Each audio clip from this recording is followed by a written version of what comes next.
उसके 30 में appeal file करनी होती है, तो उस अपील के पहले फाइल करने से पहले हमने उस पीरियड के दौरान टैक्स पे करना है? नहीं, आपने 30 डेज का जो टाइम है ना आपके पास, इस टाइम पीरियड में डिपार्टमेंट आपसे टैक्स रिकवर नहीं कर सकता। इसको हम कहते हैं ग्रेस पीरियड। ये टाइम आपको अलाउ किया गया है कि 30 डेज में अगर आपने टैक्स पे नहीं करना तो 30 डेज के एंड पे स्टे ले लें जाके, नंबर 1। ठीक है। नंबर 2 कि आप 30 डेज में अपील भी फाइल करें, क्योंकि स्टे आपको तभी मिलेगा जब आपने अपील फाइल कर दी होगी। तो डिपार्टमेंट जो हमें जब डिमांड नोटिस करता है ना, वो लिखता है उसमें यही है कि 30 डेज में आप इसको पे कर दें, लेकिन अंडर द लॉ हम 30 डेज तक डिपार्टमेंट हमारे से रिकवरी नहीं कर सकता, और रिकवरी वो सिर्फ कर सकता है 30 डेज कंप्लीट होने के बाद। उस 30 डेज अगर गुजर जाते हैं, मैंने कोई स्टे नहीं लिया, फिर मुझे एक रिकवरी नोटिस आएगा। डिमांड नोटिस पहले आता है ऑर्डर के साथ, ठीक है, कि जी आपकी इतनी डिमांड है, आपने इतना टैक्स पे करना है। उसके 30 दिन गुजरने के बाद मुझे रिकवरी नोटिस आ जाएगा, फिर उसमें लिखा ही होगा कि अगर अब आपने 3 दिन में टैक्स पे ना किया तो हम आपके बैंक अकाउंट को अटैच करके उसमें से पैसे निकाल लेंगे, या हम आपकी कोई प्रॉपर्टी आके जब्त कर लेंगे, या हम आपको अरेस्ट कर लेंगे। ठीक है। उसमें फिर इस तरह के की धमकियां लेकिन होती ये हैं बकायदा। लिखा हुआ है कि no appeal shall be filed if the tax payer has no paid tax. वो जो नॉट पेड टैक्स है वो कौन सा टैक्स है? जो उसने रिटर्न फाइल करने के साथ पे करना था। ओके, और सर इस पॉइंट को भी समझा देते, ये जो प्रोसीजर ऑफ डिस्पोजल में लिखा है, wherein the particular case the commissioner appeal is of the opinion that the recovery of the tax levied वाला, और इसके नीचे वाला। डिस्पोजल ऑफ अपील में wherein a particular case कहाँ पे है ये? सेकंड ऑप्शन जो है।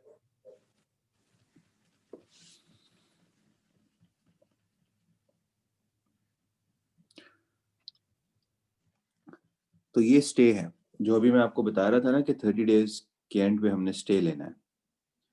यहाँ पे क्या हो रहा है कि टैक्स पेयर ने अपील भी फाइल की है और एक एप्लीकेशन फाइल की है उसने डिपार्टमेंट को कि भाई कमिश्नर अपील्स को एप्लीकेशन फाइल की है कि भाई टैक्स डिपार्टमेंट यानी टैक्स डिपार्टमेंट कमिश्नर मुझे मेरा टैक्स रिकवर कर लेगा, मेरे बैंक से पैसे निकाल लेगा, जिसकी वजह से मुझे अनड्यू हार्डशिप होगी, मेरे लिए बहुत मुश्किल हो जाएगा, मेरे बिजनेसेस के लिए प्रॉब्लम आ जाएगी, क्योंकि मेरे बैंक में से पैसे निकल जाएंगे। ठीक है।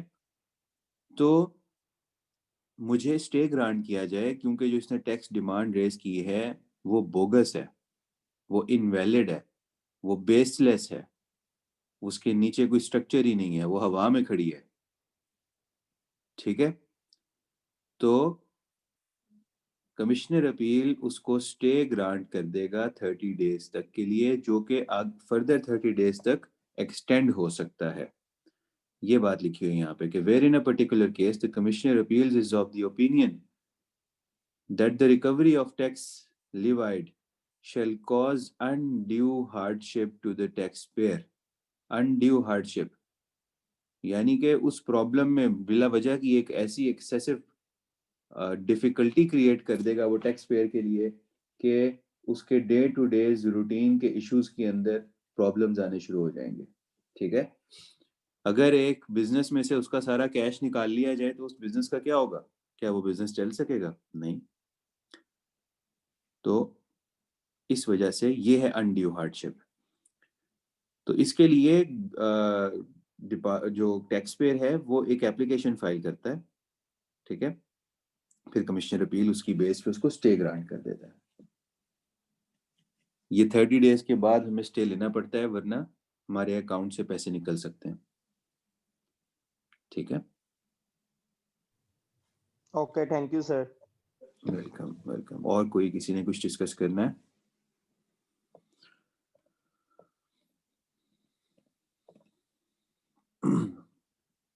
कल हम एपेलेट ट्राइब्यूनल देख रहे थे, ठीक है।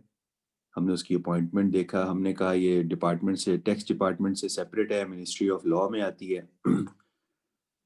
इसका एक चेयरपर्सन होता है, इसके मेंबर्स जो हैं वो गवर्नमेंट अपॉइंट करती है, प्राइम मिनिस्टर अपॉइंट करता है, ठीक है। फिर एक जुडिशियल मेंबर होता है, एक अकाउंटेंट मेंबर होता है, इनकी अपॉइंटमेंट कैसे होती है ये देखा हमने। चेयरपर्सन जो होता है इसका, वो नॉर्मल सर्कमस्टांसिस में जुडिशियल मेंबर होता है, ठीक है। फिर हमने कहा कि इसके बेंच होते हैं बेशुमार, इस वक्त DB8 DB9 तक बेंच है, यानी 9 बेंचेस हैं, हर बेंच में 2 जज हैं, ठीक है। और एटलीस्ट 2 जज होने चाहिए, 2 मेंबर्स, ठीक है। 2 members of appellate tribunal are basically जजेस, लेकिन लिखने के लिए आपने इनको जज नहीं लिखना, आपने इनको मेंबर लिखना है पेपर में, जिस तरह लॉ में लिखा हुआ है, ठीक है। तो 2 मेंबर होने चाहिए एपेलेट ट्राइब्यूनल के, जिसमें equal number of judicial and accountant members, at least 2 होने चाहिए, और अगर 2 से ज्यादा हैं तो equal number of judicial and accountant members होने चाहिए। या फिर एक टाइप का की कैटेगरी का जो मेंबर है वो दूसरी कैटेगरी से एक नंबर से ज्यादा एक्सीड नहीं करना चाहिए। जैसे मैंने आपको कल बताया था कि अगर 2 जुडिशियल मेंबर हैं तो मैक्सिमम 3 अकाउंटेंट मेंबर हो सकते हैं, 3 अकाउंटेंट मेंबर है तो मैक्सिमम 4 जुडिशियल मेंबर हो सकते हैं एक बेंच में। तो इसी तरह मैंने आपको बताया कि सिंगल मेंबर बेंच भी होता है जब टैक्स डिमांड और पेनल्टी वगैरह 1 मिलियन रुपीस यानी 10 लाख रुपए या उससे कम हो, तो सिंगल मेंबर बेंच भी chairperson of appellate tribunal inland revenue appoint कर देता है, ठीक है। ओके। फिर अगर बेंच में डिफरेंस ऑफ ओपिनियन आता है किसी इशू के ऊपर, उसको डिसाइड करते हुए, तो वो ओपिनियन मेजॉरिटी की बेस के ऊपर सेटल होता है, ठीक है। और अगर इक्वली डिवाइडेड है तो फिर चेयरपर्सन एक या एक से ज्यादा मेंबर्स अपॉइंट कर देता है उस बेंच में, ताकि केस दोबारा सुना जाए और फिर मेजॉरिटी का डिसीजन फॉलो किया जाए। अगर तब भी इक्वली डिवाइडेड हो जाए बेंच, तो फिर फेडरल गवर्नमेंट एक एडिशनल मेंबर अपॉइंट कर देती है ताकि डिसीजन तक पहुंचा जा सके। बाकी प्रोसीजरल मैटर्स जो हैं ट्राइब्यूनल के, कहाँ पे हेयरिंग्स होनी है, कितनी कोर्ट्स होनी है, किस टाइम पे कोर्ट्स के क्या टाइमिंग्स हैं, हर चीज़, पहले कौन सी कोर्ट होनी है, बाद में कौन सी कोर्ट होनी है, ऐसे भी होता है। जैसे मैं आपको बता रहा था परसों जब मैं गया हूँ, तो मेरा केस DB1 में था, डबल बेंच 1, और उसी कोर्ट रूम में पहले DB3 हो रही थी। तो डबल बेंच 3 हुआ, हम लोगों ने वेट किया, वो बेंच कंप्लीट हुआ, सारे केसेस की हेयरिंग हुई, ठीक है, कोई 11:30 बज गए। उस वक्त जाके DB3 कंप्लीट हो गया और DB1 शुरू हो गया। मतलब प्रोसीजरल बातें, कौन सा बेंच होना है पहले, कौन सा बाद में, किस कोर्ट रूम में होना है, ये सारी बातें ट्राइब्यूनल ने खुद से ही डिसाइड करनी है। हम ट्राइब्यूनल में अपील कब फाइल करते हैं? जब कमिश्नर अपील्स हमारे अगेंस्ट डिसीजन कर देता है, और अगर हमारी फेवर में कर दे तो टैक्स डिपार्टमेंट अपील में चला जाता है।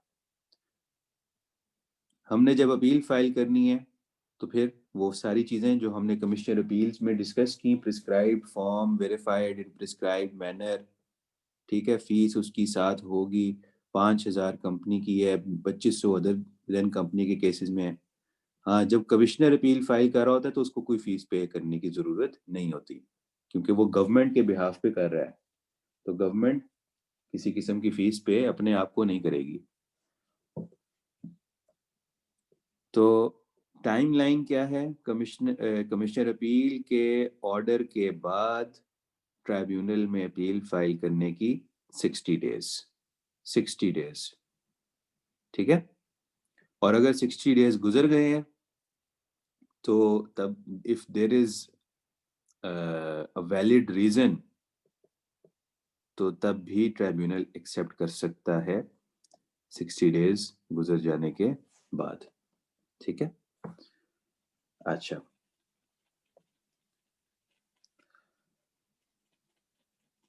अब सवाल उठा, आप गए कमिश्नर अपील्स पे, आपने कमिश्नर अपील से स्टे भी लिया, 60 डेज तक आपको स्टे मिल गया ना, रिकवरी नहीं हो सकती। रिकवरी की समझ आ रही है ना सबको कि रिकवरी क्या होती है? अब रिकवरी ये है कि आपके बैंक में से टैक्स डिपार्टमेंट पैसे निकाल के ले जाए, दैट इज रिकवरी। तो स्टे ले लिया तो फिर रिकवरी नहीं कर सकता टैक्स डिपार्टमेंट। अब कमिश्नर अपील ने जब आपके अगेंस्ट डिसीजन दे दिया, तो अब तो जब डिसीजन ही कमिश्नर अपील का आपके अगेंस्ट आ गया तो वो स्टे भी खत्म हो गया, वो स्टे खत्म हो गया। क्योंकि स्टे तो आपको इसलिए मिला था क्योंकि आपकी अपील पेंडिंग थी। अब जब उसने कह दिया भाई जो कमिश्नर ने किया ठीक किया है, तो स्टे भी खत्म हो गया, बेशक वो डिसीजन 60 डेज से पहले ही आ गया। अच्छा, अब क्या हुआ, आप चले गए ट्राइब्यूनल। अब ट्राइब्यूनल में जाते ही अब आपके पास कोई टाइम नहीं है। अब जैसे ही कमिश्नर अपील का ऑर्डर आया, आपने साथ ही ट्राइब्यूनल में जाना है। वैसे आपके पास ट्राइब्यूनल में जाने का कितना टाइम है? 60 डेज। लेकिन अगर आप 60 डेज तक मजे से बैठे रहेंगे कि मैं कर दूंगा अपील फाइल, तो क्या होगा? डिपार्टमेंट रिकवरी कर लेगा, बैंक से पैसे निकाल लेगा, आपको तो स्टे चाहिए दोबारा। अब तो कमिश्नर अपील ने स्टे नहीं देना, कमिश्नर अपील ने तो स्टे दिया था और अपने आपके अगेंस्ट अपील डिसाइड हो गई थी बाद में। अब आपने स्टे लेना है ट्राइब्यूनल से। ट्राइब्यूनल से स्टे कैसे लेंगे? जब वहां अपील फाइल करेंगे, ठीक है? तो अब आपने ट्राइब्यूनल में फौरन अपील फाइल करनी है। हम लोगों ने इतनी हम नीचे टीम्स को ट्रेन किया होता है कि जब हमें लगता है ना कि कमिश्नर अपील्स का ऑर्डर आने वाला है, तो हमारे सारे डॉक्यूमेंट्स रेडी कर लेती है टीम ट्राइब्यूनल में अपील फाइल करने के। हर चीज रेडी हो जाती है ताकि जिस दिन कमिश्नर अपील का ऑर्डर आए, मैं उसी दिन ट्राइब्यूनल में अपील फाइल कर दूं, उसी दिन मैं स्टे एप्लीकेशन फाइल करूं, अगले दिन मेरा स्टे का केस फिक्स हो, मैं जाके हियरिंग कराऊं और मुझे स्टे मिल जाए, इससे पहले कि डिपार्टमेंट मेरे बैंक से पैसे निकाल ले। वो 30 डेज का टाइम तो शुरू में था ना, जब डिपार्टमेंट ने ऑर्डर पास किया तो मेरे पास 30 डेज थे, तो 30 डेज तक टैक्स की रिकवरी नहीं हो सकती थी। 30 डेज के एंड पे मैं जाके स्टे ले आया मजे से। अब जब कमिश्नर अपील ने ऑर्डर कर दिया, अब कोई टाइम नहीं है। अब जिस दिन उसने ऑर्डर कर दिया, टैक्स डिपार्टमेंट उसी दिन चल के आ जाएगा मेरे पास। तो now we need to be on toes. हर वक्त हमें टैक्स में अलर्ट रहना पड़ता है, किसी भी वक्त इमरजेंसी लग जाती है, कुछ भी हो सकता है। तो ये है सिचुएशन। अब आप क्या करते हैं? जैसे ही कमिश्नर अपील्स का ऑर्डर आया, आपने फॉरेन ट्राइब्यूनल में अपील फाइल की और साथ ही स्टे एप्लीकेशन फाइल की, ठीक है? अगर आप नहीं करते तो ट्राइब्यूनल रिकवरी कर वो टैक्स डिपार्टमेंट रिकवरी कर सकता है। notwithstanding that an appeal has been filed before the appellate tribunal। notwithstanding क्या है? इससे कोई फर्क नहीं पड़ता, ये मतलब है इसका कि अब एक अपील फाइल होगी ट्राइब्यूनल में। Tax shall unless recovery thereof has been stayed by the appellate tribunal be payable in accordance with the assessment made in the case। वो कह रहा है टैक्स तो पे करना ही पड़ेगा आपको, बेशक आपने अपील फाइल कर दी है, अनलेस ट्राइब्यूनल ने रिकवरी को स्टे किया हुआ है, ठीक है? तो अब हमें क्या करवाना है? हमें अपनी रिकवरी रुकवाने के लिए ट्राइब्यूनल से रिकवरी को स्टे करवाना है। अब स्टे कैसे होगा? हम एप्लीकेशन फाइल करेंगे स्टे की ट्राइब्यूनल में, और जैसे कमिश्नर अपील ने कहा कि जी अगर commissioner appeal was of the opinion कि अनड्यू हार्डशिप हो रही है टैक्स पेयर को, तो वो स्टे दे देगा after providing an opportunity of being heard to the commissioner. इसी तरह एपेलेट ट्राइब्यूनल को अगर लगता है कि रिकवरी से अनड्यू हार्डशिप हो रही है टैक्स पेयर को, ये वर्ड याद करने की वर्ड्स हैं, अनड्यू हार्डशिप, तो ट्राइब्यूनल कमिश्नर को एक अपॉर्चुनिटी ऑफ बीइंग हर्ड देगा कि भाई मैं क्यों इसको स्टे दे दूं, ठीक है? तो अगर ट्राइब्यूनल सेटिस्फाइड है टैक्स पेयर की एक्सप्लेनेशन से, तो वो उसको मैक्सिमम 180 डेज का स्टे ग्रांट कर सकता है। मैक्सिमम 180 डेज का स्टे ग्रांट कर सकता है। 30 दिन करके हमें ये स्टे मिलता है, एक दफा में नहीं सारा मिल जाता, फिर 30 दिन बाद दोबारा जाना पड़ता है। फिर 30 दिन बाद दोबारा जाना पड़ता है। हर दफ़ा हेयरिंग होती है, हर दफ़ा आर्ग्यूमेंट्स शुरू हो जाते हैं। ठीक है, तो कमिश्नर अपील आपको कितना स्टे दे सकता है? 30 + 30, मैक्सिमम 60 डेज। ट्राइब्यूनल आपको कितना स्टे दे सकता है? 180 डेज। ठीक है, अब ये जो अगली बात मैं बताने जा रहा हूँ ये कुछ अर्सा पहले लॉ में आई है। होता क्या था, अपील ट्राइब्यूनल में पेंडिंग होती थी और डिसीजन ही नहीं आता था, तो लोग स्टे लेते रहते थे, वो 180 डेज से ज्यादा भी हो जाता था।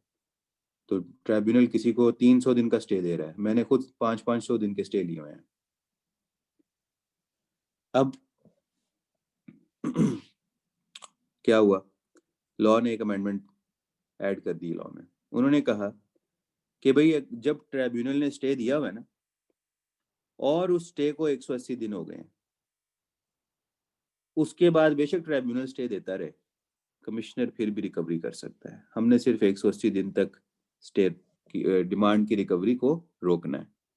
ठीक है, provided further that where recovery of tax has been stayed, such stay order shall cease to have effect. Cease to have effect इसका मतलब क्या है, अब उसका कोई इफेक्ट नहीं होगा on expiration of the said period of 180 days following the date on which the stay order was made. जिस डेट पे स्टे मिला उससे 180 दिन तक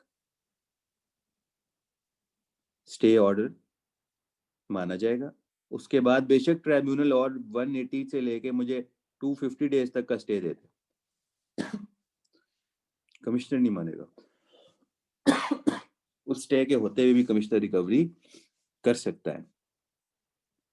ठीक है, और ये जो 180 डेज की कैलकुलेशन है, अब होता क्या है, ये 180 डेज पूरे हो गए और कमिश्नर आ गए कि जी मैं तो रिकवरी करूंगा। हमारे पास क्या कोर्स ऑफ एक्शन है, हम कैसे बच सकते हैं? अब ट्राइब्यूनल नहीं हमें स्टे दे सकता, अब इससे ऊपर वाले फॉर्म पे जाना है। इससे ऊपर वाला फॉर्म कौन सा है? High court. तो फिर हम हाई कोर्ट से स्टे लेंगे। तो अगर हमने हाई कोर्ट से स्टे ले लिया है 180 डेज क्रॉस होने के बाद, तो फिर डिपार्टमेंट रिकवरी नहीं कर सकेगा। Provided further that in computing the aforesaid period of 180 days, वो कह रहा है ऊपर वाले 180 डेज कैलकुलेट करने के लिए अगर किसी ने if the period if any for which the recovery of tax was stayed by high court shall be excluded, इसका मतलब ये है कि अगर हाई कोर्ट ने स्टे दे दिया है तो ये 180 डेज में काउंट नहीं होगा, वो इसके अलावा है। वो हाई कोर्ट का स्टे इस 180 डेज के अलावा है, ये मतलब है इस बात का। यानी कि हाई कोर्ट ने अगर स्टे दे दिया है तो वो स्टे वैलिड होगा, 180 डेज के बाद भी वैलिड होगा। इन समरी तो ये है जनाब ट्राइब्यूनल की डेट्स आपने याद रखनी है। कमिश्नर अपील में अपील फाइल करने का टाइम है 30 डेज। 30 डेज तक वैसे भी रिकवरी नहीं होती और आपने स्टे फिर लेना है। कमिश्नर अपील से आप स्टे लेंगे, पहले आपको 30 डेज का देगा, फिर 30 डेज का देगा, मैक्सिमम 60 डेज का आपको स्टे दे देगा। ठीक है, और फिर कमिश्नर अपील जैसी अपील डिसाइड करेगा, तो कमिश्नर अपील की अपील डिसाइड करने से आपके पास ऑर्डर आने से 60 डेज का टाइम होता है। कब से? ऑर्डर आने से, date of service of order, ऐसे लिखना है ऑर्डर आने से को, date of service of order. Date of service of order से 60 डेज का टाइम होता है आपके पास ट्रिब्यूनल में अपील फाइल करने का। रिक्वायरमेंट्स पूरी करेंगे, फॉर्म मैनर प्रिस्क्राइब में वो वेरीफाइड, फीस पे होगी, ग्राउंड्स ऑफ अपील इसके भी बनेंगे, ग्राउंड्स ऑफ अपील इसके भी बनेंगे। यहाँ लिखे नहीं हुए, लॉ में इस तरह लिखे नहीं हुए, लेकिन अंडरस्टूड है। ठीक है, और आप अपील फाइल कर देंगे ट्राइब्यूनल में, फिर आपने ट्राइब्यूनल से स्टे लेना है तो आपको मैक्सिमम 180 डेज का स्टे मिल जाएगा। अच्छा जी, अब आपकी अपील फाइल हो गई है ट्राइब्यूनल में और अब आपका केस ट्राइब्यूनल में डिसाइड होना है। डिस्पोजल ऑफ अपील का क्या मतलब है? अपील का ऑर्डर आ जाना, अपील कंप्लीट हो जाना, ये है डिस्पोजल ऑफ अपील। अब ट्राइब्यूनल भी उसी तरह जैसे कमिश्नर अपील, ये सब कुछ सेम है कमिश्नर अपील से, जो पीछे पढ़ा है ना आपने, तकरीबन सब कुछ सेम है, सवाए एक आध पॉइंट के, वो मैं आपको हाईलाइट करता हूँ। ट्राइब्यूनल कमिश्नर अपील की तरह हमारे से एक्सप्लेनेशन, इंफॉर्मेशन, इंक्वायरी कर सकता है केस को डिसाइड करते हुए, may call for such particulars as it may require. in respect of matters arising on the appeal or cause further inquiry to be made by the commissioner. Commissioner से भी वो inquiry करवा सकता है appeal dispose of करने से पहले. Appellate tribunal shall afford an opportunity of being heard to the parties. Opportunity तो उसने देनी ही देनी है, उसके बगैर तो वो केस डिसाइड कर ही नहीं सकता. ठीक है. अच्छा, लेकिन अगर ट्राइब्यूनल ने अपॉर्चुनिटी दी, क्या होता है, आप जब अपील फाइल कर देते हैं उसके बाद आपको एक लेटर, छोटा सा नोटिस आता है, हियरिंग नोटिस. आपका केस इस डेट पे इतने बजे इस कोर्ट में फिक्स हो गया है.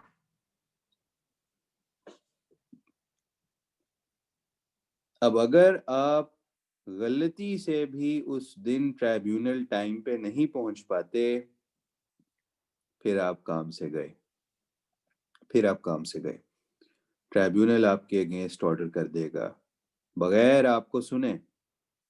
आपने आना था, आप नहीं आए. ट्राइब्यूनल ने लिखना है अपने ऑर्डर में, no one appeared on behalf of the tax payer to present his case and accordingly the appeal has been disposed of. Order against में करके उसको क्लोज कर देगा. इसको लॉ की टर्मिनोलॉजी में कहते हैं एक्स पार्टी ऑर्डर. और ये किसी भी कंसल्टेंट के लिए नाइटमेयर है. कोई नहीं चाहता कि उसका एक्स पार्टी ऑर्डर हो जाए. क्लाइंट क्या कहेगा, आप सो रहे थे, आप कोर्ट में ही नहीं टाइम पे पहुंचे, मेरा इतना बड़ा केस था, आप कैसे कंसल्टेंट हैं, आपने एक्स पार्टी ऑर्डर करवा लिया. तो हमें बड़ा अलर्ट होना पड़ता है. जिस दिन अपील होती है हम जरा सा भी उसको लेट नहीं कर सकते. हमारे यहाँ पे इतनी उसकी इस चीज़ की प्लानिंग होती है कि जो क्रिटिकल केसेस होते हैं उसमें हम एक बंदा नहीं जा रहा होता, दो दो तीन तीन बंदे जा रहे होते हैं. ठीक है. एक सीनियर मैनेजर है, उसके नीचे उसका मैनेजर है, उसके नीचे उसका सीनियर एसोसिएट है या सुपरवाइजर है. वो तीनों जा रहे होते हैं. कोई एक बंदा मिस भी हो जाए तो दूसरा बंदा एटलीस्ट, अगर सीनियर मैनेजर ने अपील सुनानी है तो मैनेजर एटलीस्ट रोस्टम पे खड़ा होकर ये कह दे कि सर काइंडली इस हियरिंग को एडजर्न कर दें. वो सीनियर काउंसिल हमारी आ नहीं सकी ड्यू टू सम प्रॉब्लम्स. कोई बंदा चला जाए ताकि एक्स पार्टी ऑर्डर पास ना हो जाए. ठीक है. ये है एक्स पार्टी ऑर्डर. अगर कोई अटेंड नहीं करता in case of default by any of the party on the date of hearing, इसका मतलब है कोई टाइम पे आता नहीं है. Default on the date of hearing, कि कोई हियरिंग अटेंड नहीं करता. ठीक है.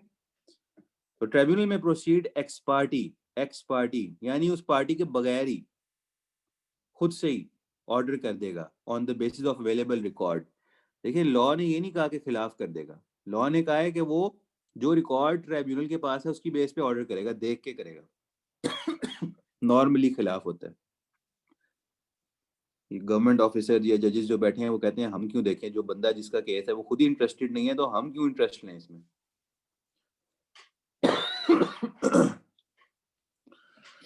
ट्राइब्यूनल ने कोई भी अपील 6 महीने के अंदर अंदर डिसाइड करनी होती है. ठीक है. जैसे कमिश्नर अपील किसी भी ऑर्डर को अफर्म कर सकता था, कंफर्म कर सकता था, कंफर्म अफर्म एक ही बात है, मॉडिफाई कर सकता था, अनल कर सकता था, वैसे ही ट्राइब्यूनल कर सकता है. ठीक है. प्लस ट्राइब्यूनल एक और काम कर सकता है, वो केस को रिमांड कर सकता है. रिमांड का मतलब होता है वापस भेज देना. Remand the case to the commissioner और commissioner appeals for making such inquiries और taking such actions as the tribunal में डायरेक्ट. ट्राइब्यूनल उसको डायरेक्शंस देगा कि टैक्स पेयर को एक फेयर अपॉर्चुनिटी दो, चीजें डॉक्यूमेंट्स दोबारा देखो, तुमने चीजें देखे बगैर ऑर्डर कर दिया है. वो कमिश्नर को भी कह सकती है ट्राइब्यूनल, और कमिश्नर अपील को भी कह सकते हैं कि तुमने ठीक नहीं किया. चीज़ों को दोबारा देख के ऑर्डर पास करो। ये है रिमांड द केस, ये चीज़ें याद करनी है, ठीक है। बाकी अगली प्रोविजन वही है जो हमने कमिश्नर अपील में पढ़ी थी कि अपॉर्चुनिटी ऑफ बीइंग हर्ड होनी चाहिए टैक्स पेयर के लिए, खास तौर पे अगर ट्राइब्यूनल जो टैक्स लगाया हुआ है असेसमेंट ऑर्डर में उसको बढ़ाने जा रहा है, उल्टा काम कर रहा है, या रिफंड को कम करने जा रहा है, और उसकी रीजन भी फिर ट्राइब्यूनल को बतानी है और अपॉर्चुनिटी भी ट्राइब्यूनल को देनी पड़ेगी। इसी तरह हमने कल एओपी वाला एक पॉइंट पढ़ा था कि अगर एओपी की असेसमेंट हो रही है, उसकी वजह से उसके मेंबर की अमेंडमेंट करनी पड़ी है असेसमेंट की, तो जो सेक्शन 122 में टाइम लिमिटेशन है वो उस मेंबर के केस में अप्लाई नहीं होगा, जिसकी मैंने आपको एक एग्जांपल भी दी थी, ठीक है। सेम पॉइंट, कोई फर्क नहीं कमिश्नर अपील्स पे और ट्राइब्यूनल के केस में, ठीक है। Where the appeal relates to a decision other than in respect of an assessment, the appellate tribunal may make an order to affirm, vary, or annul the decision and issue such consequential directions as the case may require. ऐसे भी cases होते हैं जहां assessment नहीं होती और tribunal में appeal गई होती है, जो कि आपने के सिलेबस में नहीं है तो मैं उनमें ज़्यादा नहीं घुसूंगा, कम होते हैं लेकिन होते ज़रूर हैं, ठीक है। तो उन केसेस में भी ट्राइब्यूनल अफर्म भी कर सकता है, वेरी भी कर सकता है, नल भी कर सकता है डिसीजन को। तो ज़रूरी नहीं कि सिर्फ असेसमेंट के केस में ही अपील हो रही हो। टैक्स पेयर ने अगर कोई रिक्वेस्ट की टैक्स डिपार्टमेंट से और उसने उसकी बात को नहीं माना, रिजेक्ट कर दिया, तो वहां पे भी अपील फाइल हो सकती है टैक्स डिपार्टमेंट के डिसीजन पे इन सम केसेस। ट्राइब्यूनल ने अपना ऑर्डर कम्युनिकेट करना है टैक्स पेयर को और कमिश्नर को, ठीक है। और ट्राइब्यूनल का जो डिसीजन होगा एक अपील में वो फाइनल होगा except as provided in section 133, जो अभी हम देखने जा रहे हैं, हाई कोर्ट से रिलेट करता है। अगर ट्राइब्यूनल भी आपके अगेंस्ट डिसीजन पास कर दे, अब टैक्स पेयर क्या करे? टैक्स डिपार्टमेंट ने डिसीजन अगेंस्ट में किया था, कमिश्नर अपील पे गया, डिसीजन अगेंस्ट में हो गया, यानी डिपार्टमेंट का ऑर्डर कंफर्म हो गया, अब होल्ड कर दिया उसने डिपार्टमेंट के ऑर्डर को, टैक्स पेयर ट्राइब्यूनल चला गया, फिर अप होल्ड हो गया, फिर अफर्म हो गया, फिर कंफर्म हो गया। अब टैक्स पेयर क्या करेगा? इससे बड़ा फोरम कौन सा है? ट्राइब्यूनल से बड़ा फोरम कौन सा है? High court. हाई कोर्ट में अपील नहीं फाइल होती, हाई कोर्ट में रेफरेंस फाइल होती है। हाई कोर्ट की अपील को रेफरेंस कहा जाता है, रेफरेंस फाइल कर देगा हाई कोर्ट में। लेकिन एक बात समझने वाली है यहाँ पे, मैंने आपको कल परसों एक चीज एक्सप्लेन की थी, मैंने कहा था डिस्प्यूट दो तरह के होते हैं, एक होता है लीगल डिस्प्यूट, एक होता है फैक्चुअल डिस्प्यूट। लीगल डिस्प्यूट क्या होता है? लॉ की इंटरप्रिटेशन पे, कि लॉ में ये बात लिखी है इसका ये मतलब है, टैक्स पेयर कहता है, कमिश्नर कहता है नहीं इसका ये मतलब नहीं, इसका ये मतलब है। बात दोनों की एक ही है लेकिन उसकी इंटरप्रिटेशन दोनों की फर्क है, ये है लीगल डिस्प्यूट। फैक्चुअल डिस्प्यूट क्या है? टैक्स पेयर कहता है मैंने सारी पेमेंट्स बैंक अकाउंट से की, टैक्स पेयर कहता है मैंने इतनी डोनेशन पे की, मुझे डोनेशन का क्रेडिट दो। टैक्स डिपार्टमेंट कहता है नहीं तुमने पेमेंट बैंक अकाउंट से भी नहीं की और तुमने डोनेशन भी पे नहीं की। टैक्स पेयर कहता है ये देखें शौकत खानम की रसीद, ये मैंने डोनेशन दी थी, ये देखें मेरे बैंक अकाउंट के ऊपर भी आ रही है। टैक्स डिपार्टमेंट नहीं मानता, ऑर्डर पास कर देता है, उसका टैक्स क्रेडिट डिसअलाउ कर देता है, उसकी टैक्स लायबिलिटी बढ़ा देता है, वो अपील में चला जाता है, वो दिखाता है उसको ये देखेंगे शौकत खानम को मैंने डोनेशन दी थी, ये उसका एविडेंस है, ये इस डेट पे ये उसकी रसीद है और ये मेरे अकाउंट पे भी नजर आ रही है, मैंने ऑनलाइन पेमेंट की थी।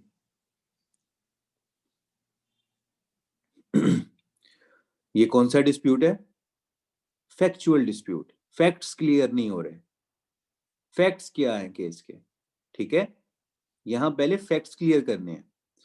अब इन दो तरह के डिस्प्यूट्स में आप दोनों डिस्प्यूट्स लेके जाते हैं कमिश्नर अपील के पास, फिर आपके अगेंस्ट हो जाए तो आप दोनों डिस्प्यूट्स लेके चले जाते हैं ट्राइब्यूनल के पास। ट्राइब्यूनल जो है वो फैक्चुअल डिस्प्यूट को सेटल करने का आखिरी फोरम है। फैक्चुअल डिस्प्यूट ट्राइब्यूनल से ऊपर नहीं जाता, हाई कोर्ट में नहीं जाता। हाई कोर्ट में सिर्फ लीगल डिस्प्यूट जाता है, interpretation of law high court में जाती है। तो ये दूसरा पॉइंट अगर आप देखें, the application should be with a statement of case to high court stating any question of law arising out of such order, यानी ट्राइब्यूनल का ऑर्डर। अब आप किस ऑर्डर के अगेंस्ट हाई कोर्ट में जा रहे हैं? ट्राइब्यूनल के ऑर्डर के अगेंस्ट। कमिश्नर अपील पे किस ऑर्डर के अगेंस्ट गए थे? डिपार्टमेंट के कमिश्नर के ऑर्डर के अगेंस्ट। ट्राइब्यूनल में किस ऑर्डर के अगेंस्ट गए थे? कमिश्नर अपील के ऑर्डर के अगेंस्ट। हाई कोर्ट में किस ऑर्डर के अगेंस्ट जा रहे हैं? ट्राइब्यूनल के ऑर्डर के अगेंस्ट जा रहे हैं, लीगल डिस्प्यूट लेके जा रहे हैं। फैक्चुअल डिस्प्यूट ट्राइब्यूनल पे जो सेटल हो गया सो हो गया, सिर्फ लीगल डिस्प्यूट ऊपर जा सकता है हाई कोर्ट में। ठीक है, तो अपील कब फाइल होगी? या टैक्स पेयर फाइल कर देगा या कमिश्नर। अगर ट्राइब्यूनल ने टैक्स पेयर की फेवर में कर दिया है तो कमिश्नर फाइल कर देगा।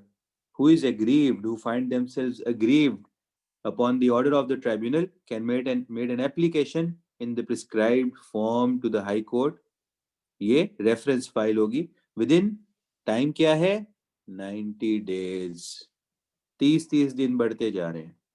90 days of the communication of an order of tribunal, ये आपने याद करने हैं। कमिश्नर अपील में अपील फाइल करने का टाइम 30 डेज, ट्राइब्यूनल में अपील फाइल करने का टाइम कमिश्नर अपील के ऑर्डर से 60 डेज, हाई कोर्ट में रेफरेंस फाइल करने का टाइम ट्राइब्यूनल के ऑर्डर से 90 डेज।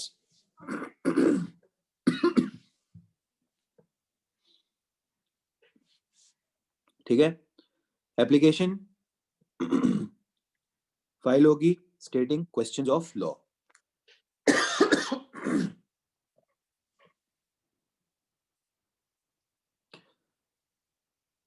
और उस एप्लीकेशन में केस के जो फैक्ट्स हैं वो आपने एक्सप्लेन करने हैं।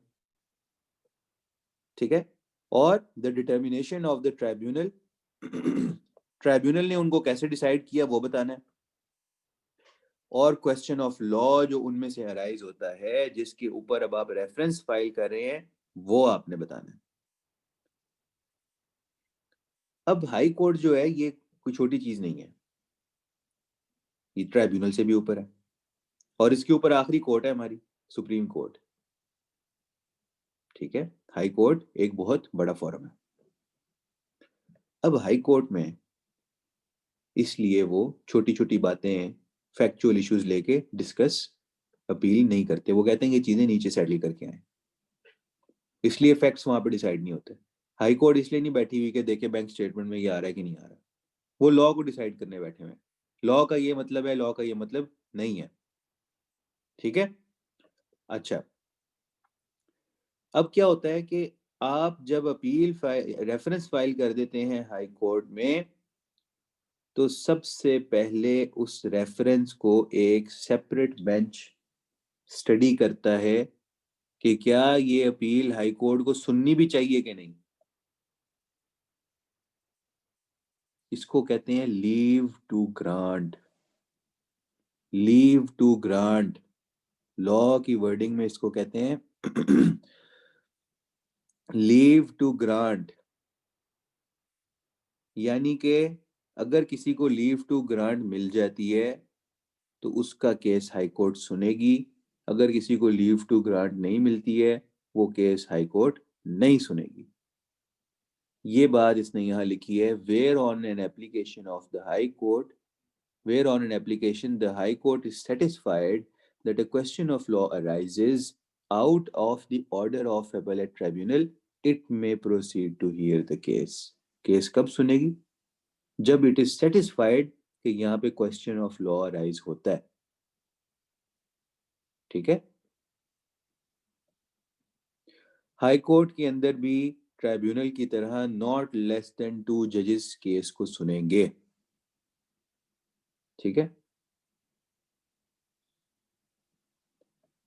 बाकी अब ये provision of section 98 of code of civil procedure ये बेशक याद ना करें, किसी को वैसे याद रह जाए तो लिख दीजिएगा अगर आया। ये प्रोसीजर है कि किस प्रोसीजर को फॉलो करते हुए, ये एक सेपरेट लॉ है, हाई कोर्ट ने हियरिंग करनी है और सारा कुछ। अच्छा, high court upon hearing a reference shall decide the question of law raised by the reference। क्या डिसाइड करेगी? Question of law. Question of law क्या है? लीगल डिस्प्यूट, लॉ की interpretation raised by the reference, जो reference में आई, and pass judgment thereon specifying the grounds on which such judgment is based. High court ने अपने judgement को explain करना है कि मैं क्यों ये जजमेंट पास करूं। सिर्फ ये नहीं कह देना ये मतलब इसका है, ये मतलब इसका नहीं है, ठीक है? उसने बताना है अगर इस चीज का ये मतलब बनता है तो फिर उसकी रीजन क्या है। हमने ये लॉ में ये प्रोविजन आई इसलिए आई और इस प्रोविजन से ये इंटेंशन थी लेजिस्लेचर की। फला जजमेंट के अंदर सुप्रीम कोर्ट ने भी ऐसी चीज होल्ड की हुई है। फला डिक्शनरी इस वर्ड को ऐसे डिफाइन करती है, इस वर्ड की डेफिनेशन ये है, और अगर इस डेफिनेशन को हम यहाँ पे यूज करें तो लॉ की इस प्रोविजन का मतलब ये नहीं, ये बनता है। ये बातें हाई कोर्ट अपने ऑर्डर में लिखेगी, ये है grounds on which such judgment is based. और अगर हाई कोर्ट ने ट्राइब्यूनल के ऑर्डर को चेंज कर दिया, यानी एक्सेप्ट ना किया, डिफरेंट ऑर्डर पास कर दिया, तो tribunal's order shall stand modified accordingly. जैसे पहले डिपार्टमेंट का ऑर्डर कमिश्नर अपील मॉडिफाई कर देता था और कमिश्नर अपील का ऑर्डर ट्राइब्यूनल मॉडिफाई कर देता था, अब ट्राइब्यूनल का ऑर्डर हाई कोर्ट मॉडिफाई कर रहा है। समझ आ रही है कि नहीं चीजें? Yes sir. हाई कोर्ट ने जैसे ट्राइब्यूनल ने कॉपी सेंड करनी होती है, इसी तरह हाई कोर्ट अपने ऑर्डर की कॉपी टैक्स पेयर को भी देगी और ट्राइब्यूनल को भी देगी, ठीक है? Notwithstanding that a reference has been made to the High Court, the amount of tax shall be payable in accordance with the order of appellate tribunal। चीजें रिपीट हो रही हैं, यही पॉइंट आपने ट्राइब्यूनल में पढ़ा था कि अपील फाइल हो गई है लेकिन अगर स्टे नहीं है किसी के पास तो फिर टैक्स तो पे करना ही करना है, ठीक है? लेकिन अगर आपने स्टे ले लिया है, however if the amount of tax is reduced as a result of judgment in the reference by the High Court and any amount of tax is found refundable, the High Court may on application submitted by commissioner, अच्छा ये एक separate बात हो रही है, within 30 days of the receipt of the judgment of the High Court, ये मैं आपको अभी बताता हूँ, स्टे वाली बात इसने आगे लिखी हुई है। वे ये अगला लास्ट, इससे अगला पॉइंट देखें, where recovery of tax has been stayed by the High Court by an order, ठीक है, स्टे दे दिया है हाई कोर्ट ने, such order shall cease to have effect on the expiration of a period of 6 months following the day on which it is made, unless the appeal is decided or such order is withdrawn by the High Court earlier। हमने tribunal के case में ये provision पढ़ी थी कि आपको stay कितने period तक का मिलता है? 180 डेज तक का स्टे मिलता है। स्टे कितने पीरियड तक का मिलता है? 180 डेज तक का। ये देखें, अभी हमने ट्राइब्यूनल के केस में ये पढ़ा था। और अगर 180 डेज से टाइम क्रॉस कर जाता है तो फिर कमिश्नर उसकी रिकवरी कर सकता है। इसी तरह हाई कोर्ट में आप क्या पढ़ रहे हैं, आप पढ़ रहे हैं कि इसमें आपको स्टे मिल सकता है 6 मंथ्स तक का, ठीक है, 6 मंथ्स तक का। और अगर 6 मंथ से टाइम क्रॉस कर जाता है तो तब भी कमिश्नर रिकवरी कर सकता है। Such order shall cease to have effect on expiration of a period of 6 months from the day on which it is made unless the appeal is decided or such order is withdrawn by the high court। या तो high court ने पहले ही अपना order withdraw कर लिया या 6 महीने से पहले ही विड्रॉ कर लिया और अपील या डिसाइड कर दी, खिलाफ में कर दी 6 मंथ से पहले ही, तो डिपार्टमेंट तब भी रिकवरी कर सकता है। जी कुछ पूछना चाह रहे हैं? अच्छा सर ये पॉइंट दोबारा से बता दें। कौन सा पॉइंट? ये जो अभी बताया। जी सर। हाई कोर्ट आपके स्टे को, आपकी रिकवरी को स्टे कर सकता है, यानी जो टैक्स डिपार्टमेंट ने आपका टैक्स आपसे रिकवर करना है उसको रोक सकता है। कब तक के लिए? 6 मंथ्स के लिए। आप हाई कोर्ट में जाके कहेंगे मुझे स्टे ग्रांट कर दें, हाई कोर्ट आपको स्टे दे देगा। कितने पीरियड के लिए? 6 मंथ्स के लिए मैक्सिमम। स्टे का मतलब ये है कि टैक्स डिपार्टमेंट आपके अकाउंट से पैसे नहीं निकाल सकता। 6 महीने अगर गुजर गए उसके बाद भी अगर हाई कोर्ट स्टे बेशक दे दे, लेकिन कमिश्नर फिर उस स्टे को डिसरिगार्ड करते हुए रिकवरी कर सकता है, ये मतलब है इसका। और अगर 6 महीने से पहले ही हाई कोर्ट का ऑर्डर आ गया और वो आपके अगेंस्ट है तो फिर स्टे ऑटोमेटिकली खत्म हो जाएगा, ठीक है। या हाई कोर्ट ने अपना स्टे ऑर्डर विड्रॉ कर लिया है तो तब भी स्टे ऑटोमेटिकली खत्म हो जाएगा। सिमिलर प्रोविजन ट्राइब्यूनल में थी, 180 डेज का टाइम था उसमें, ठीक है। रेफरेंस एप्लीकेशन फाइल करने की फीस सिर्फ 100 रुपीज है, जो कि टैक्स पेयर ने पे करनी है, कमिश्नर ने पे नहीं करनी,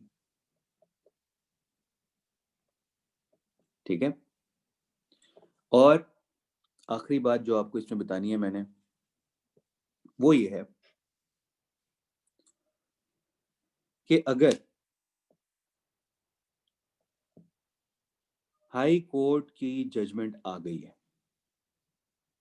और हाई कोर्ट ने क्या किया है, अमाउंट ऑफ टैक्स को रिड्यूस कर दिया है, ये वाला पॉइंट पढ़ रहा हूं, मेरे साथ पढ़ें। Notwithstanding that a reference has been made to the High Court, इससे फर्क नहीं पड़ता कि टैक्स पेयर ने रेफरेंस फाइल की नहीं फाइल की, the amount of tax shall be payable in accordance with the order of tribunal। जो ट्राइब्यूनल ने टैक्स बना दिया है वो आपने पे करना ही करना है, एक्सेप्ट फॉर जब आपने ये स्टे ले लिया है अगले पॉइंट में, ठीक है। However, if the amount of tax is reduced as a result of the judgment in the reference, अगर हाई कोर्ट ने ऑर्डर पास किया है और उससे टैक्स की अमाउंट कम हो गई है, यानी टैक्स पेयर की फेवर में उसने कोई बात कर दी है, and any amount of tax is found refundable, any amount of tax is found refundable, ये कब होगा? जब टैक्स पेयर से पहले ही डिपार्टमेंट ने रिकवरी कर ली हुई थी, टैक्स पेयर से पहले ही डिपार्टमेंट ने रिकवरी कर ली थी। सिनेरियो ये है कि टैक्स पेयर ने स्टे नहीं लिया, डिपार्टमेंट ने डिमांड रेज की और उसने बैंक अटैच किया और पैसे निकाल के ले गया, ठीक है। टैक्स पेयर ने स्टे नहीं लिया। अब क्या हुआ, हाई कोर्ट ने अपील चलती चलती हाई कोर्ट में आई और हाई कोर्ट ने टैक्स पेयर की फेवर में डिसीजन दे दिया। अब जो डिपार्टमेंट ने पैसे रिकवर कर लिए हुए थे वो तो अब टैक्स डिपार्टमेंट ने वापस करने हैं टैक्स पेयर को, वो तो रिफंडेबल बन गए क्योंकि हाई कोर्ट ने तो डिसीजन टैक्स पेयर की फेवर में दे दिया। समझ आ रही मेरी बात आपको? Yes sir. अब क्या होगा, अब जान निकलेगी कमिश्नर की, क्योंकि वो पैसे टैक्स पेयर से कलेक्ट करके बैठा हुआ है और हाई कोर्ट ने फेवर में डिसीजन दे दिया। तो कमिश्नर क्या करेगा, लॉ ने कमिश्नर को यहाँ पे बड़ा लेवरेज दे दिया। कमिश्नर क्या करेगा, एक एप्लीकेशन फाइल करेगा हाई कोर्ट में within 30 days of receipt of judgment of high court, और उस एप्लीकेशन में कहेगा भाई मैं जा रहा हूं सुप्रीम कोर्ट, बराए मेहरबानी मेरे से कोई रिफंड ना मांगे। तब तक जब तक सुप्रीम कोर्ट भी डिसीजन नहीं कर देती तब तक मेरे से कोई रिफंड ना मांगे। यानी कि जो टैक्स उसने कलेक्ट किया हुआ है उसको रोकने के लिए, बचाने के लिए वो कहेगा मैं तो जा रहा हूं सुप्रीम कोर्ट और मेरे से कोई रिफंड ना मांगे। ऑल्दो हाई कोर्ट ने टैक्स पेयर की फेवर में डिसीजन दे दिया हुआ है, लेकिन क्योंकि पहले ही रिकवरी कर चुका है टैक्स डिपार्टमेंट, टैक्स पेयर ने स्टे नहीं लिया था और वो उसके बैंक से पैसे निकाल के ले गया था, और अब उसका एक रिफंड बनता है टैक्स पेयर का, क्योंकि हाई कोर्ट ने डिसीजन टैक्स पेयर की फेवर में दे दिया है। तो कमिश्नर कहेगा कि भाई मैंने तो कोई पेमेंट नहीं करनी, इनसे पैसे लेना बहुत मुश्किल काम है, तो वो एक एप्लीकेशन फाइल करेगा हाई कोर्ट में 30 days में और कहेगा he wants to prefer petition for leave to appeal to Supreme Court. इसका क्या मतलब है, मैंने कहा था leave to grant and appeal होता है ना। लीव टू ग्रांट क्या था कि पहले हाई कोर्ट बैठ के देखेगी कि क्या ये केस मैंने एक्सेप्ट भी करना है कि नहीं। तो petition for leave to appeal in Supreme Court का मतलब है कि सुप्रीम कोर्ट में अब ये अपील फाइल करेगा और सुप्रीम कोर्ट अपील से पहले लीव टू अपील डिसाइड करेगी कि क्या ये अपील मैंने सुननी भी है कि नहीं सुननी। तो अगर वो कहता है कि जी मैं पिटीशन फाइल कर रहा हूँ for leave to appeal to the Supreme Court, मतलब इसका ये है कि वो सुप्रीम कोर्ट में केस लेके जा रहा है, तो वो हाई कोर्ट को कहेगा कि भाई ठीक है आपने तो टैक्स पेयर की फेवर में डिसाइड कर दिया, let the Supreme court decide. अगर सुप्रीम कोर्ट भी ये डिसीजन दे देगी फिर मेरे से बेशक रिफंड ले ले, हो सकता है सुप्रीम कोर्ट मेरी फेवर में डिसाइड कर दे और मुझे कोई रिफंड टैक्स पेयर को ना देना पड़े। ये है ये पॉइंट, और ये है आपकी प्रोविजंस हाई कोर्ट से रिलेटेड। ठीक है, हम सबको पता है कि सुप्रीम कोर्ट जो है ना ये फाइनल फॉरम है फॉर अपील। डिपार्टमेंट ने जाना है, टैक्स पेयर ने जाना है किसी भी इशू के ऊपर, सुप्रीम कोर्ट आखिरी कोर्ट है, जो उसने डिसाइड कर दिया बस कर दिया। बड़ी अपीलें हो गई, एक कोर्ट से निकल के दूसरी कोर्ट में चले गए। ये जो भी आपने 2-3 दिनों में पढ़ लिया है, इसको प्रैक्टिकली करने में लोगों के 20-20 साल लग जाते हैं। ठीक है, तो ये आखिरी फॉरम है। Article 185 of the Constitution of Pakistan provides that any aggrieved party to the decision of the High Court can prefer appeal to the Supreme Court of Pakistan.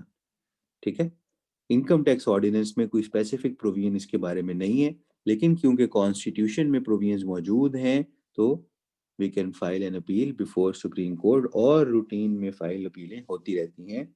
मेरे अपने क्लाइंट्स की भी होती रहती हैं। अभी 7 जनवरी को भी एक केस लीव टू अपील हमारी फिक्स हुई थी सुप्रीम कोर्ट में।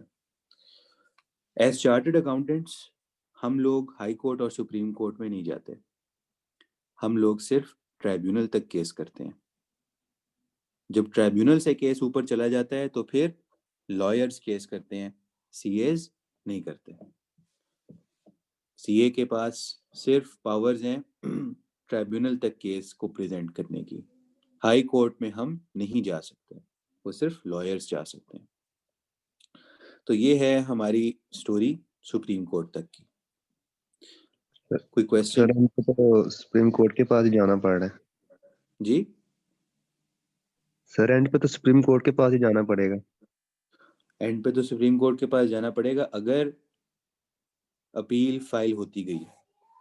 फॉर एग्जांपल जैसे मेरा एक केस था, उसमें कमिश्नर अपील ने अगेंस्ट में डिसाइड किया मेरे क्लाइंट के एक इशू के ऊपर, मतलब उसमें कोई 12-15 इश्यूज थे, सारे फेवर में कर दिए, एक इशू अगेंस्ट में किया।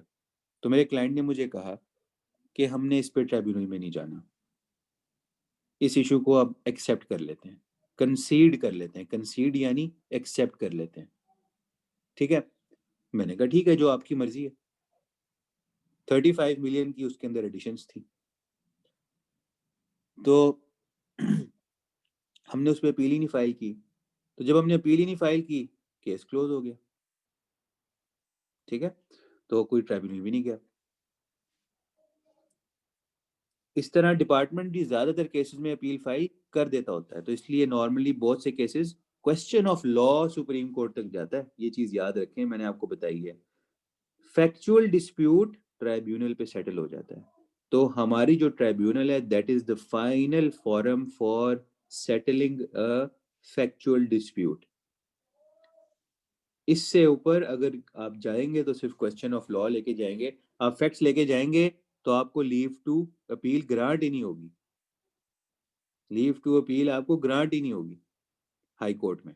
आपको हाई कोर्ट आपका केस ही नहीं सुनेगी। ठीक है, तो वहां पे फिर आपके लिए ट्राइब्यूनल ही रेलिवेंट है। समझ आ गई है? कोई क्वेश्चन बताएं अगर है। यस सर, समझ आ गई सर। इसमें ज्यादातर ये फैक्चुअल डिस्प्यूट वगैरह ही होते हैं ना सर, नहीं ज्यादातर? नहीं नहीं नहीं नहीं नहीं नहीं, दोनों होते हैं, दोनों होते हैं। ज्यादातर फैक्चुअल भी होते हैं, लीगल भी होते हैं, दोनों होते हैं, बल्कि लीगल एट टाइम्स ज्यादा हो जाते हैं।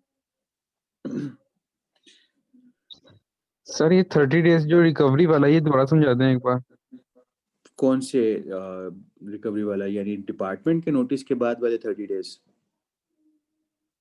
सर ये हाई कोर्ट को जो है, अच्छा, हाई कोर्ट वाला। हाई कोर्ट वाला ये पॉइंट आप कह रहे हैं कि ये मैं आपको ये दोबारा समझा दूं ना। Yes sir.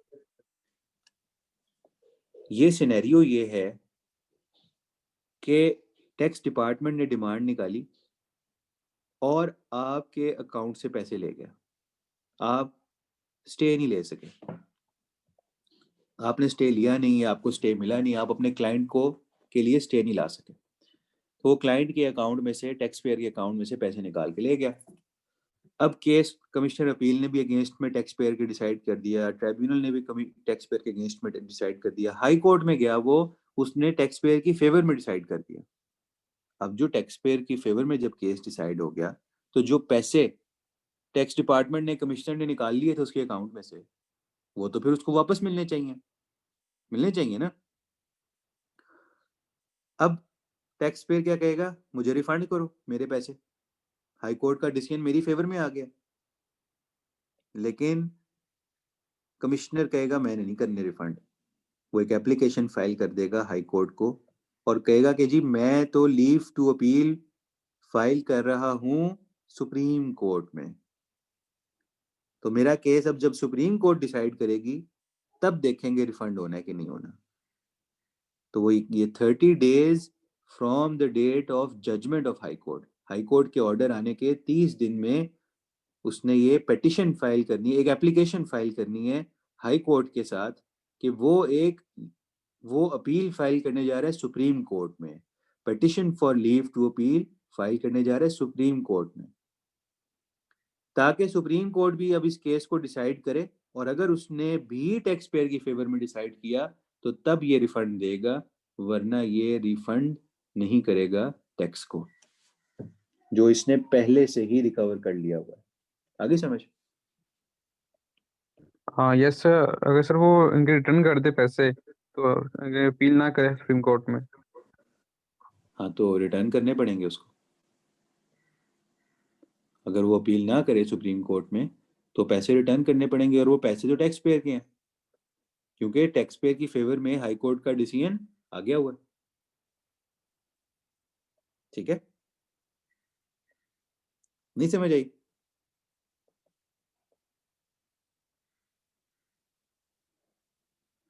कोई कंफ्यूजन है तो पूछ जी लें। सर क्लियर है।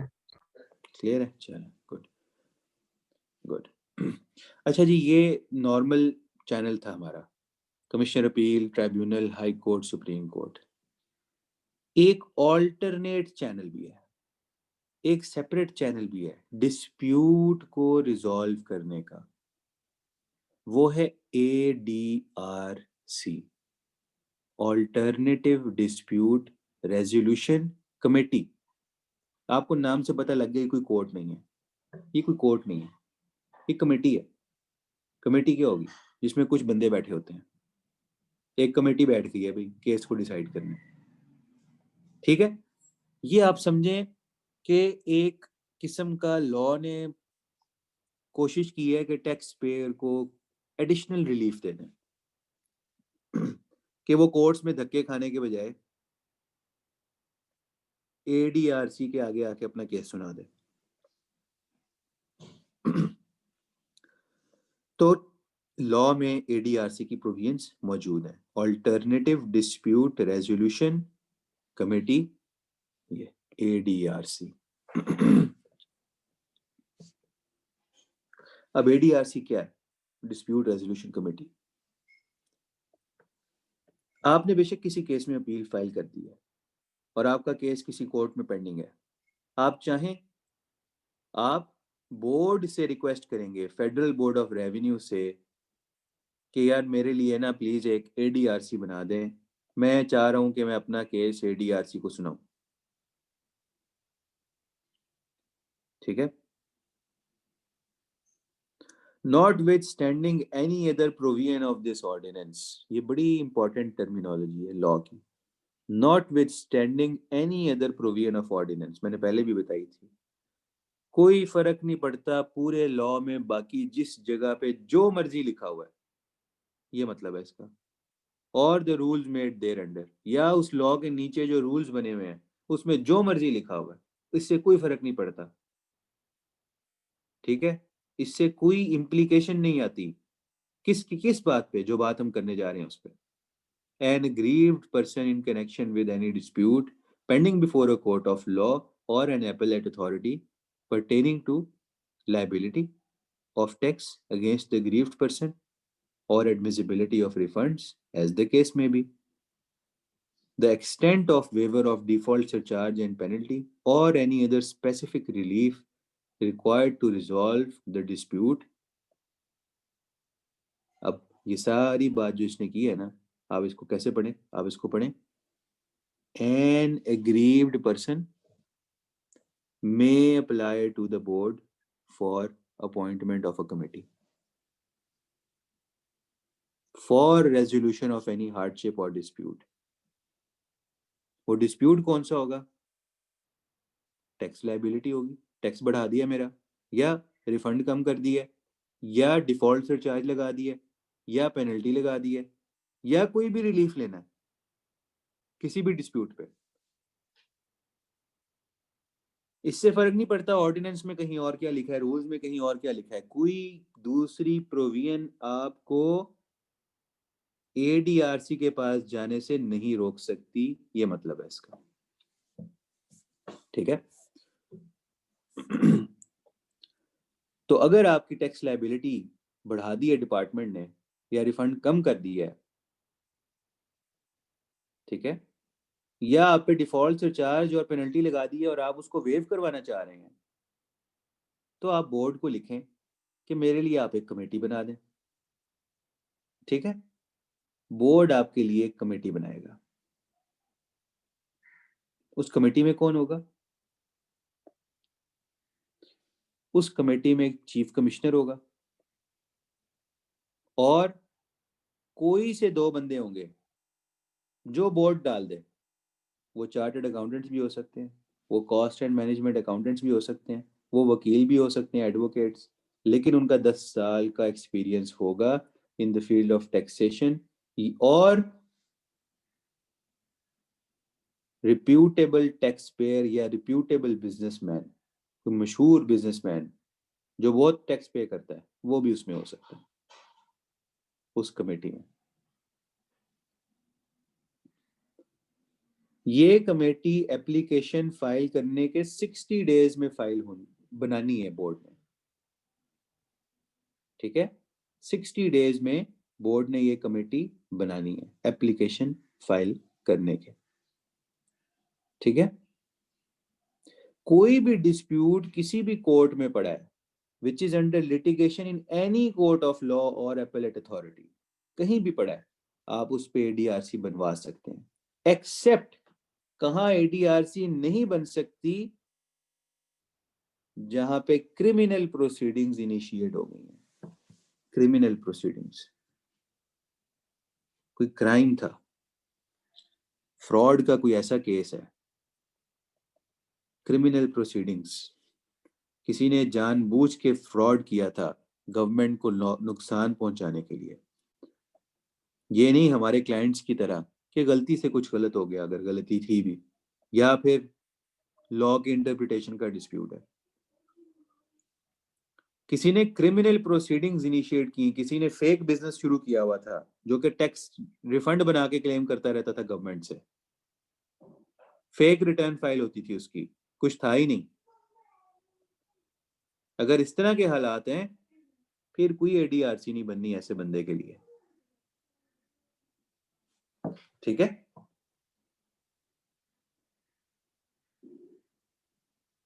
Okay, or where interpretation of question of law having effect on identical cases is involved having effect on other cases। इसका मतलब क्या है? इसका मतलब ये है कि ADRC किस सिचुएशन में नहीं बन सकती? नंबर 1, क्रिमिनल प्रोसीडिंग्स के केस में नहीं बन सकती। नंबर 2, उस सिनेरियो में नहीं बन सकती जहां पे लॉ की इंटरप्रिटेशन इस तरह की इन्वॉल्व है कि एक से ज्यादा केसेस इकट्ठे हैं और उनमें मसला सेम है, ठीक है। इस तरह के केसेस नॉर्मली हाई कोर्ट में जाकर सेटल होते हैं। Where interpretation of question of law having effect on identical cases, एक जैसे केसेस, एक जैसा मसला है, मतलब कि केसेस सेम है, सेम केसेस का मतलब है उनमें इशू सेम है, और ऐसे बहुत से केसेस हैं, ये मतलब है इसका having effect on other cases. यानी एक मसला जो एक टैक्स पेयर को नहीं आया सबको ही आ गया, सारे ही उसमें चले गए अपील में। अब इतने सारे टैक्स पेयर इकट्ठे होके एक ही पॉइंट के ऊपर अपील में चले जाते हैं ना जब, तो उन सारे टैक्स पेयर की अपील भी कंबाइन हो जाती है, उनकी हेयरिंग भी इकट्ठी होती है, उनका ऑर्डर भी इकट्ठा आता है। इस तरह का अगर सिनेरियो है तो फिर इसमें एडीआरसी नहीं चलेगी, इसमें कोर्ट चलेगी या क्रिमिनल प्रोसीडिंग है। ये हैं इसकी एक्सेप्शंस, एक्सेप्ट, ठीक है, वेयर, ये आपने याद करना है, ठीक है, एक्सेप्ट वेयर। रूटीन में एडीआरसी आप इनके अलावा रूटीन में किसी भी सिनेरियो में बना सकते हैं, हमने सिनेरियोस डिस्कस किए। आप बोर्ड को एक एप्लीकेशन लिखेंगे, बोर्ड 60 डेज में कमेटी बना देगा, चीफ कमिश्नर होगा और 2 बंदे होंगे, एक रिप्यूटेबल बिजनेसमैन हो सकता है उनमें से, और कोई chartered accountant, cost management accountant, वकील, 10 साल का एक्सपीरियंस उसका टैक्स का होगा, तो वो उस कमेटी का मेंबर हो सकता है, ठीक है। बोर्ड क्या करेगा जब ये कमेटी बनाएगा, तो वो उस कमेटी की अपॉइंटमेंट का जो ऑर्डर होगा वो कोर्ट को भी भेजेगा जहां पे टैक्स पेयर की अपील फाइल हुई है, ताकि कोर्ट को पता चल जाएगा कि भाई इसने मेरे पास अपील फाइल की हुई है और साथ ही ये कमेटी में बनवा के उसमें चला गया, ठीक है। ये कमेटी क्या करेगी, जैसे कोर्ट केस सुनती है ना वैसी केस सुनेगी, हेयरिंग होगी, इंक्वायरी करेगी, जैसे हमने देखा पीछे कमिश्नर अपील ट्राइब्यूनल इंक्वायरी करते हैं, एक्सपर्ट ओपिनियन लेगी, ये एक्सपर्ट्स इन्होंने रखे हुए हैं अपने पास, CS, advocates, cost management accountants, इनसे एडवाइस लेगी। किसी कमिश्नर को कहेगी OIR is commissioner, officer of inland revenue, OIR is officer of inland revenue, commissioner समझ लें आप, उसको कहेगी कि ऑडिट करे, डॉक्यूमेंट्स देखे, डिस्प्यूट को, फैक्चुअल डिस्प्यूट को डिसाइड करे within 120 days of its appointment, within 120 days of its appointment। 120 दिन में इसने अपना ऑर्डर पास करना है।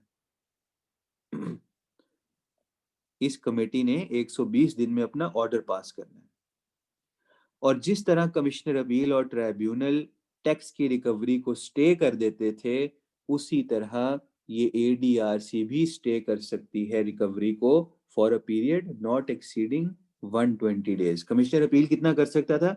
60 डेज। ट्रिब्यूनल कितना कर सकती थी? 180 डेज। ये कमेटी कितना कर सकती है? 120 डेज इन एग्रीगेट मैक्सिमम, इतना या इससे कम, ठीक है। और till the decision of the committee, अगर उससे पहले डिसीजन आ गया तो ऑटोमेटिकली स्टे भी तब तक खत्म हो जाएगा, उससे आगे स्टे नहीं जाएगा। और इट्स डिसोल्यूशन, या वो कमेटी डिसॉल्व हो गई, वो कमेटी चली ही नहीं, काम ही नहीं कर सकी, जाहिर बात है फिर सब कुछ ही डिसॉल्व हो गया, उसका ऑर्डर तो कोई आया ही नहीं होगा, उसका स्टे भी डिसॉल्व हो गया।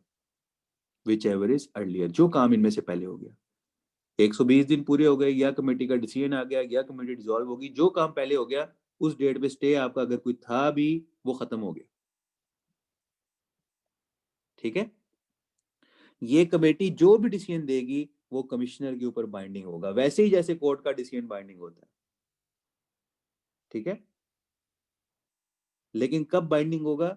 जब जिस बंदे की फेवर में, टैक्स पेयर की फेवर में जब डिसीजन आ गया है, उसने अपनी अपील जो फाइल की हुई थी कोर्ट में साथ ही उसको विड्रॉ कर लिया है, और उसने अपना ये ऑर्डर विड्रॉल का नोटिस यानी अपील विड्रॉ कर ली है, अपील खत्म करवा ली है अपनी, और विड्रॉ करवा के कमिश्नर को बता भी दिया है कि भाई क्योंकि ADRC ने, कमेटी ने मेरी फेवर में डिसीजन दे दिया है, अब मुझे अपील की जरूरत नहीं है, मैंने अपील विड्रॉ कर ली है, ये लें, ये मेरा विड्रॉल लेटर है आपके रिकॉर्ड के लिए। अब जो कमेटी का डिसीजन होगा वो कमिश्नर के ऊपर बाइंडिंग होगा, वैसे ही जैसे कोर्ट का डिसीजन बाइंडिंग होता है। और अगर ये विड्रॉल कम्युनिकेट नहीं किया जाता कमिश्नर को 60 डेज में, 60 डेज कब से? जब से कमेटी का डिसीजन आया है तब से, तो फिर कोई कमेटी का डिसीजन कमिश्नर पे बाइंडिंग नहीं होगा, फिर कमिश्नर बेशक उसके डिसीजन को ना माने, फर्क नहीं पड़ता, ठीक है। समझ आ रही कि नहीं आ रही?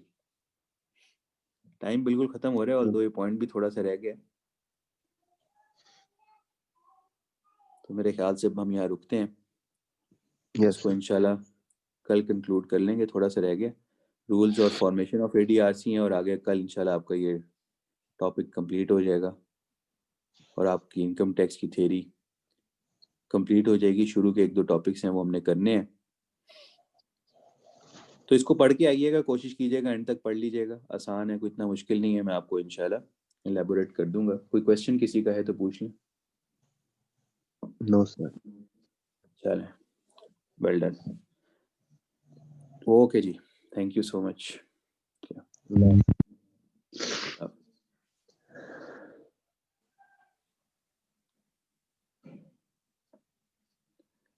टेस्ट के लिए मैं आपको माजिद से अपडेट दिलवाता हूँ इंशाल्लाह, ठीक है।